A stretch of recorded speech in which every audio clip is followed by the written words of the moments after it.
இப்போ இதில் நம்ம ஹைவே டோல்னு எடுத்துக்கிட்டோம் அப்படின்னா 2 விதமான டோல் இருக்குது.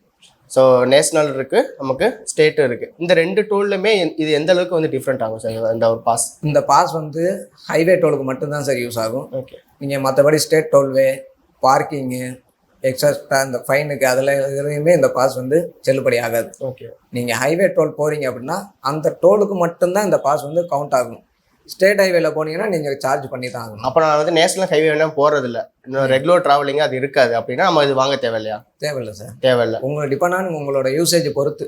Okay sir. அப்போ நான் இந்த ஆனுவல் பிளான் வந்து நான் வாங்கிட்டேன், இருந்தாலும் நான் அதிகமாக வந்து நான் ஸ்டேட் டோல் தான் வந்து போகிறேன் அப்படின்னா அதில் என்ன டிஃப்ரெண்ட் வரும் சார்? 3000 ரூபா ரீசார்ஜ் பண்ணி நம்ம அனுவல் பாஸ் வாங்குறோம் சார். அது வந்து நம்ம நேஷனல் ஹைவேக்கு போகும்போது மட்டும்தான் அந்த பாஸ் வந்து அடாப்ட் ஆகும். Okay sir. ஸ்டேட் ஹைவேல போகும்போது பார்த்தீங்கன்னா நம்மளோட ஃபாஸ்டாஜுக்கு மேனுவலாக நம்ம ரீசார்ஜ் பண்ணி வச்சுருப்போம். நம்ம ரீசார்ஜ் பேலன்ஸ்லேருந்து அது அந்த அமௌண்ட் டெபிட் ஆகும். Okay sir.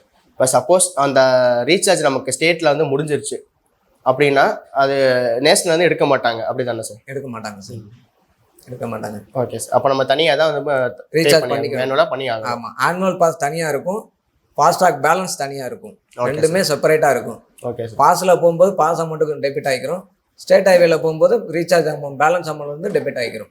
Okay sir. Okay sir, எல்லாருமே டோல்கேட்டில் நின்றுக்கிட்டு ரீசார்ஜ் பண்ணுறாங்க, அது கண்டிப்பாக பண்ணக்கூடாது.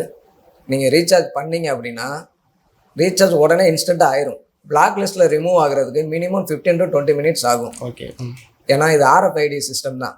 நீங்கள் அந்த ரேடியஸ்குள்ளே போன பிறகு ரீசார்ஜ் பண்ணால் ரீசார்ஜ் ஆயிரும், எடுக்காது.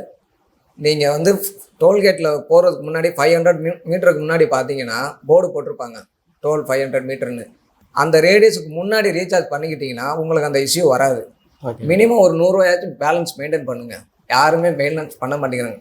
ஃபாஸ்டாகில் எதுக்கு போய் பணத்தை போட்டு வைக்கணும், வெட்டி அதில் போட்டு வைக்கணுமா அப்படின்னு தான் நினைக்கிறாங்க. அது அந்த மாதிரி அது ரொம்ப தவறான செயல். ஒரு 100 ரூபா இருக்கிறதுல என்ன ஆயிரப்போகுது?